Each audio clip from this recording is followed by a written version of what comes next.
Ok, pessoal, já estamos de volta aqui no nosso terceiro bloco. Que pena que já está encerrando, Marcelo. O programa passou muito rápido. Primeiro bloco muito rápido, segundo muito rápido, o terceiro vamos explorá-lo bastante aqui agora. Agora, sobre o tema que nós estamos aqui, vamos falar um pouco de crianças, né? Acredito que tem muitas mães assistindo aí, até as crianças também têm assistido e já deve ter tido algum problema de pele. Fala para nós a respeito das dermatoses pediátricas. O que são, como tratar, como é que as pessoas podem se informar a respeito desse tema? Primeiro, é uma grande dúvida, né? O dermatologista atende criança, atende idoso, atende qualquer faixa etária. Tá? As dermatoses pediátricas, elas se dividem muito nas dermatoses mais da primeira infância, neonatal, e nas dermatoses da segunda infância. Tá? Na primeira infância, o mais comum, ou seja, quando o neném nasce, o que acontece primeiro? Normalmente, as mais comuns, dermatite seborreica, porque passa o hormônio da mãe pelo cordão umbilical para o neném, e ele tem a seborreia como do adulto. Pode dar no couro cabeludo, rosto, a mesma seborreia que o povo chama, caspa, pode dar no neném. Existe uma outra curiosidade, que é a milha ou minium, que são aquelas bolinhas amarelinhas na ponta do nariz da criança e no rosto. Também é por estimulação hormonal. Tá? E a terceira doença mais comum nessa fase é o eritema tóxico neonatal, que acontece até as 2 primeiras semanas, onde dá um rush vermelhinho, né? Rush é um espalhamento dessas lesões vermelhinhas, tá? Que não precisa de tratamento, é muito comum, tem que só tranquilizar a mãe de que vai passar aquilo. As dermatoses passando já para a segunda infância, a partir dos 5 anos de idade, são as virais, principalmente verruga e o molusco. Tá? A verruga, que o povo também confunde com sinalzinho, isso é uma verruga, doutor? Não, a verruga ela é causada por um vírus, que é o HPV, o papiloma vírus humano, onde nós temos mais ou menos em torno de até 60 vírus descritos, eles são numerados, e nós temos 3 que são oncogênicos, por isso nós temos hoje uma vacina para dar para nossas adolescentes, que é exatamente para pegar esses 3 vírus que são oncogênicos, tá? Mas que são no colo do útero, oncogênico quando estão no colo do útero. Tá? Marcelo, você falou do molusco contagioso. Eu estou com um pequeno lá em casa que já conheces ele, né? E a gente está nessa batalha. Difícil, né, de controlar assim, e parece que a gente tem que ter uma certa paciência para lidar com isso. Se ele for coçar, aí ele coça aqui, passa para o outro lado, aí depois espalha. E fala um pouco mais dessa questão do molusco contagioso. Então vamos lá. Primeiro, a verruga. A verruga, normalmente, você também tem que criar imunidade, assim como o molusco contagioso, são viroses. O que a gente faz? A gente agride a lesão para que você que teu anticorpo, ou seja, a sua célula de defesa, né, vá lá e reconheça ele como um antígeno, como um ser estranho e comece a combater. Já a verruga é mais fácil. O molusco são muitas lesões. Às vezes uma criança tem 50, 70 e é uma criança. A gente tem que lembrar disso. Então, ela não deixa, primeiro, você fazer nada nela. Segundo, o molusco é uma doença autolimitada. A gente já sabe disso. Entre 6 meses a 1 ano, ela vai sumir. Não adianta, Vilde. A questão de você coçar não passa. É a verruga que passa pelo sangue. O molusco, não. Ele vai aparecer conforme a sua imunidade queira. Só 10%, mais ou menos, das crianças têm molusco. Todas elas vão pegar molusco. O vírus, o poxvírus, que é um dos vírus maiores descritos na natureza, é um vírus, tá? Um RNA vírus, em que ele atinge mais as crianças, mais jovens, mas pode ter em adulto? Pode também. E pode acontecer em pessoas imunodeprimidas, né? Pessoas que tenham SIDA, que tenham doenças com quimioterapia, fazendo quimioterapia, como os cânceres, onde a tua imunidade baixa muito, e também pode aparecer. Marcelo, dentro da dermatologia, a gente sabe que tem a parte clínica e tem a parte cirúrgica, né? Fala um pouco para a gente dos procedimentos cirúrgicos mais comuns na dermatologia. Olha só, dentro da dermatologia é muito extensa a parte cirúrgica, né?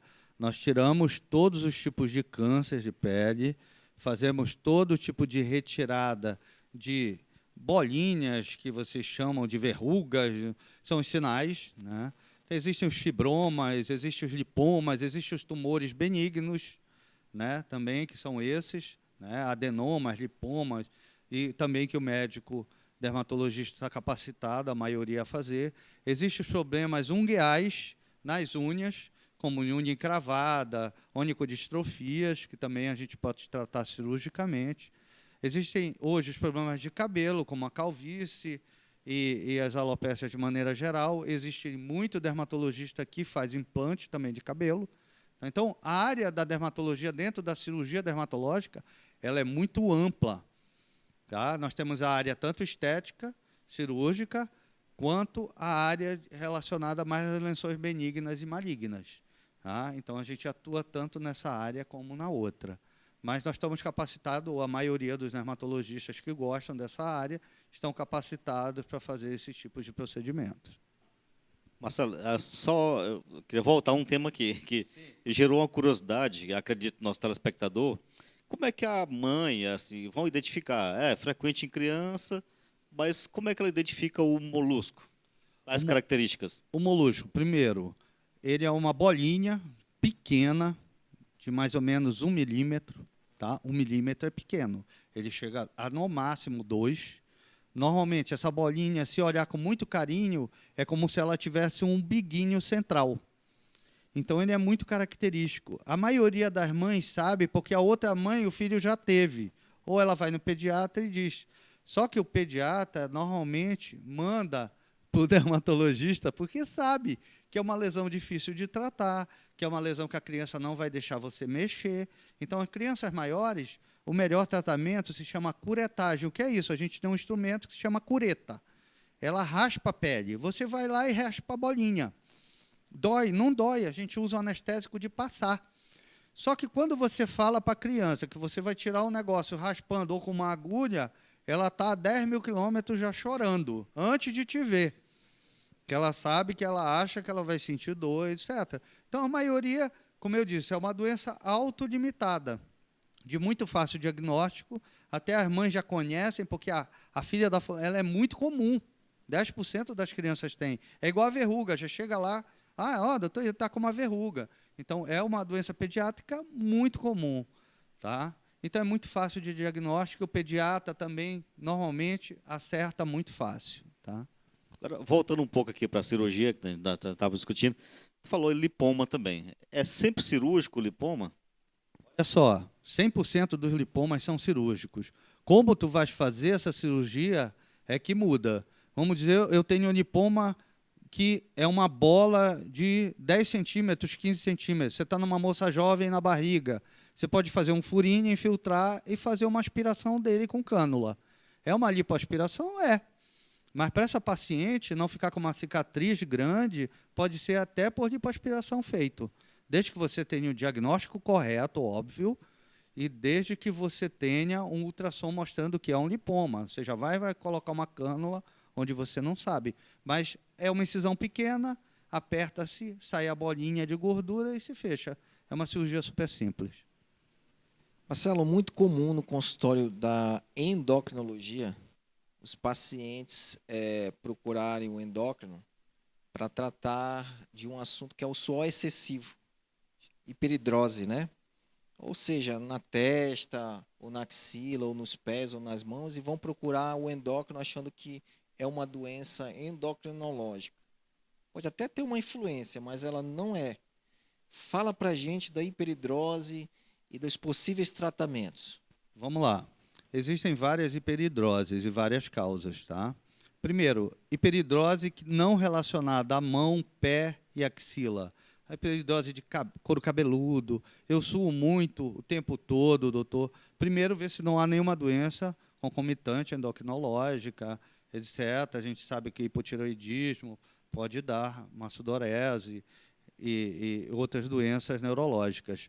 Mas, assim, as mais comuns, existem também as hiperidroses genéticas. Eu suo muito na cabeça, eu tenho isso. Por quê? Porque minha mãe tem hiperidrose na cabeça. Isso é genético. Então, tu tens um sistema, Vilde, que se chama simpático e parasimpático, que você sabe o que é, ele coordena essas coisas que a gente não coordena normalmente. O que é, Marcelo?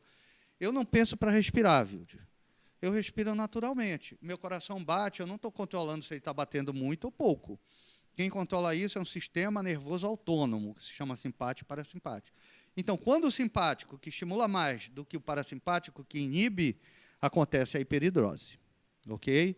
E quais são os tratamentos? Principalmente para os mais comuns, que são axilares, né, mão, palma da mão e planta do pé. Bom, vamos lá. Primeiro, do mais simples para o mais complicado. Existem hoje desodorantes que têm um controle muito bom. Você usa algumas substâncias e ele controla razoavelmente bem. Então, a gente sempre vai do mais simples para o mais complicado. Segundo, vamos para o segundo patamar. Não resolveu, não melhorou. Existe o que a gente chama de toxina botulínica. Tá? São pequenas injeções, a mesma que se usa, que todo mundo conhece como Botox.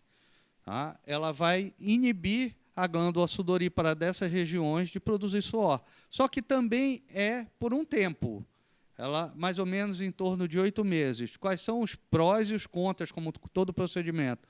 Os prós é porque você fica sem suar 8 meses. O contra, primeiro, é caro. Segundo, dói. Entendeu, Vilde? São várias pequenas injeções. Tu imagina a palma da mão. São áreas muito sensíveis. Planta do pé, pior ainda, eu nunca consegui fazer, a não ser se fizer um bloqueio no pé. Tá? Que é difícil de fazer, só o anestesista faz. Mão também é muito difícil de bloquear. Tá? E terceira, existe uma cirurgia hoje, fora aquela que é a mais conhecida, que é a simpatectomia transtorácica, a gente tem também uma cirurgia que é uma curetagem das glândulas sudoríparas da axila, que são glândulas apócrinas. Se usa uma cureta, se anestesia o local e se raspa essas glândulas. Não é todo mundo que faz isso, mas pode ser feito. Tá? E a quarta é essa cirurgia que é feita ou por neurocirurgião ou por cirurgião torácico, que se chama simpatectomia transtorácica. Ele coloca um catéter e vai lá nos teus nervos simpáticos e parasimpáticos e grampeia ele no tórax, tá? No local correto, e tu deixas de suar nessas áreas. Muito bom para a palma da mão e axila. Planta do pé, 30% de melhora só. Ok, Marcelo. Uma outra pergunta. Você falou em Botox. Qual é a indicação de Botox? Por que a gente faz Botox? E aquele ácido hialurônico? Fala para a gente também. Na verdade, o Botox é o nome comercial, né? Mas que pegou, como Bombril. Ninguém fala palha de aço. Então, na verdade, o Botox é a toxina botulínica A, que é produzida por uma bactéria, o Clostridium botulínico, que dá uma doença que é o botulismo.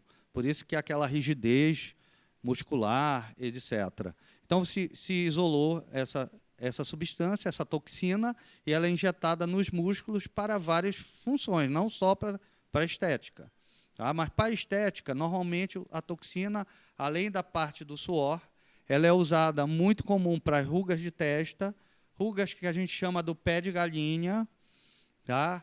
A ruga que a gente chama do coelhinho, que é a ruga do nariz, sorriso gengival, quando a pessoa sorri, aparece muito a gengiva, aquela ruguinha do queixo e a ruguinha platismal, que é desse músculo do platisma, que quando a gente vai ficando velho, ele fica mais flácido. Então, em pessoas mais idosas, ele aparece mais. Mas ele é mais comum nessas duas regiões. Já a vedete do momento, que é o ácido hialurônico, que é uma substância que a gente tem no nosso organismo. O que a gente fez com ela? Ela é biocompatível. O que é biocompatível, Vilde? Eu sei que você sabe, mas para explicar para as pessoas, é uma substância que o seu organismo aceita, não rejeita. Tá? Você tem ácido hialurônico na tua derme. Tá? Então, ela não expulsa de você. E você consegue colocar volumes em várias regiões para dar uma harmonização do rosto. E que o que a gente sempre chamou de preenchimento virou uma palavra mais usada atualmente, que se chama harmonização facial. Isso o dermatologista já faz há 15 anos, né, com várias substâncias, e o ácido hialurônico ele virou a vedete por ser a substância mais segura que se usa atualmente. Agora, vamos tratar de outro assunto também, que até alguns telespectadores já podem ter escutado. IPCA. O que o nosso telespectador precisa saber, o que é, qual a indicação? O que tu tens para falar a respeito desse tratamento? IPCA é a indução percutânea por agulha. Que palavra horrorosa, né? Mas, na verdade, o povo conhece como microagulhamento.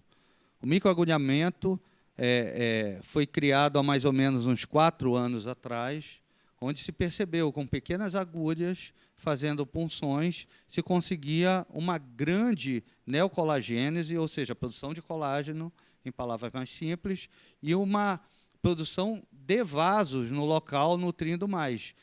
E aumento também da elastina e o próprio fibrina do sangue, que tem fatores de crescimento, fazia essa pele ficar mais jovem. Então, hoje em dia, se faz essa técnica, onde se pode usar tanto o rolinho, que a gente fala, como uma caneta especial hoje, com várias regulagens. Então, com isso, você consegue tratar flacidez de rosto, consegue tratar mancha, consegue tratar estrias, consegue tratar cicatrizes, e você consegue também jogar substâncias para dentro da tua pele. Se a gente chama isso de drug delivery, seria um entregador de medicamento, né? Traduzindo para a nossa linguagem, né, do português, ele entrega essa substância mais facilmente, já que a capa córnea ela só deixa passar 0,3% do que tu colocas nela. Então, assim, veja, quando você faz pequenas perfurações e você joga uma substância, eu consigo jogar essa substância mais lá embaixo. Com isso, eu tenho uma entrega de produtos melhor. Isso hoje é chamado de drug delivery. São muitos nomes difíceis, né? Muitos nomes, né, Jeová? Até pra gente, né? É verdade, ficamos curiosos aqui. Assim, tá surgindo perguntas aqui, né? Eu vi tem coisa. Nossa, a curiosidade tá aguçada. É porque a dermatologia ela desenvolve rápido, né? Assim, é impressionante, principalmente nesse mundo estético, né? E falando disso aí, Marcelo, tem um nome que é introdermoterapia. Também fala rapidamente para a gente o que é a introdermoterapia. Na verdade, a intradermoterapia, ou também conhecida como mesoterapia, foi criada, na verdade, por um francês, tá, em 1958, onde ele injetava a substância para tentar melhorar a asma do paciente. E se viu que a entrega daquela substância, por meio de pequenas injeções na derme e até no subcutâneo, fazia com que você colocava substâncias e não colocava grandes quantidades quando você poderia usar oralmente. Com isso, menos efeitos colaterais, já que tu estava colocando a droga aonde você queria, o teu medicamento aonde você queria. E o que aconteceu atualmente? Aconteceu que isso foi evoluindo de uma maneira, Vilde, que nós temos princípios ativos que melhoram a pele, nós temos princípios ativos que queimam gordura, nós temos princípios ativos que melhoram a vascularização, com isso melhora a celulite da paciente, e nós temos coisas melhores ainda. Está surgindo, já estão usando muito, o que a gente chama de intradermoterapia pressurizada, para várias coisas, para injeção de medicamentos, com a grande vantagem de você não precisar usar agulhas. Você joga a substância dentro da derme ou dentro do seu subcutâneo por meio de uma caneta ou pistola, como chamam. E por pressão, por um pequeno orifício menor do que a menor agulha que você conhece, tá? Ela é menor. Ele entra e você hoje, com algumas canetas mais modernas, pistolas mais modernas, você controla tanto o fluxo de quantidade de remédio que você coloca, quanto a profundidade. Ela tem regulagem de profundidade. Eu quero colocar essa substância na derme superficial. Eu quero colocar ela na derme média. Eu quero que ela fique na gordura. Então, você regula na própria caneta. Com isso, você tem uma precisão melhor. Óbvio, não é tudo que você pode fazer. com ela. Existem algumas substâncias que são contraindicadas porque não podem passar pela derme, nem pela epiderme, podem causar necrose, tá? Mas a maioria das substâncias, viu, pode acontecer, pode passar. Inclusive, tem muita gente fazendo anestesia com pistola. O paciente não sente tanta dor, não sente a dor da entrada da substância e consegue o mesmo efeito. Então, eu acho assim uma coisa fantástica. Essas coisas foram evoluindo de uma maneira, e hoje já tem também na endócrino, onde a gente vê, parece que o diabético também usa essas pistolinhas para não ter mais a agulha, a furada da agulha, né? Que incomoda muito e um terror para as crianças, principalmente diabetes tipo 1. Não dói, viu? É incrível como não dói. E você pode tratar com infiltrando couro cabeludo, abdômen, culote, lateral, gordura, estria. Quero deixar minha pele mais bonita, a gente chama de Skin Buster. São nomes bonitinhos para uma melhor hidratação da pele, porque joga o hidratante, o ácido hialurônico não crossado, que é o ácido hialurônico mais líquido, na tua derme. Com isso, ela retém a água. O ácido hialurônico puxa em torno de 100 vezes a molécula dele em água. Então, ele é um excelente hidratante. Com isso, tua pele fica mais vistosa, diminui rugas. Então, assim, há toda uma modernidade, toda uma tecnologia em cima disso. A Dármina faltou, perdeu as dicas de hoje, né? Olha aí, era diretamente. Hoje foi especial para as mulheres e ela perdeu. Dármina. Mas para nós foi bom, que nós podemos falar mais à vontade, podemos ficar mais à vontade. Então foi bom a ausência de integrante, mas então, a brincadeira à parte. Infelizmente, Marcelo, nosso programa tem tempo, tem que encerrar. E aí eu acredito que nossos telespectadores ficaram muito, muito motivados e devem ter surgido inúmeras dúvidas. Então nós vamos ter que trazer outra vez aqui o Dr. Marcelo para tratar mais a respeito disso. E no finalzinho começou a falar de estética, melhorar a pele, rejuvenescimento. Eu acredito que tenha despertado a curiosidade de muitos dos nossos telespectadores. Porém, nós temos que encerrar o nosso programa, infelizmente. Eu quero passar para o Dr. Marcelo fazer as considerações finais, depois do Dr. Wilde, porque nós temos que encerrar. Infelizmente, temos que encerrar. Eu quero agradecer novamente ao convite. Eu quero dizer que estou muito honrado frente a estar dois profissionais desse gabarito, né, com perguntas inteligentes. E quero dizer que estou à disposição. O Wilde tem todos os meus contatos, tem o meu e-mail. Eu também tenho nas redes sociais. É só procurar Dr. Marcelo Berman. Eu respondo a todas as perguntas, tanto Instagram quanto Facebook. Tá? E estou aqui disposto a voltar. É só me convidar.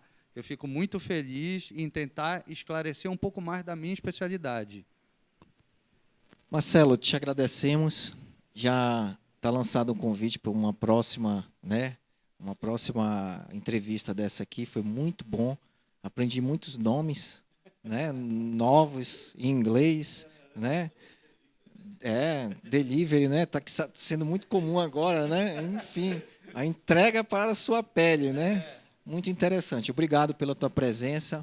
Dizer que o Marcelo é um amigo pessoal e que ajuda bastante a gente ali. Eu tenho um pequenininho, né, que tem um molusco contagioso.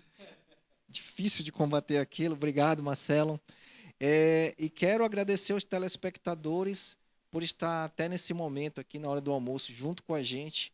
E mais uma vez reforçar que nós temos as nossas redes sociais no Instagram, o Missão Saúde, e o nosso aplicativo que está no Google Play, o Missão Saúde também, onde você pode ir lá no fórum lançar suas perguntas e até lá também colocar quem você quer que esteja aqui com a gente nas próximas entrevistas. Então, eu me despeço de vocês, um bom almoço e até o próximo Missão Saúde na TV.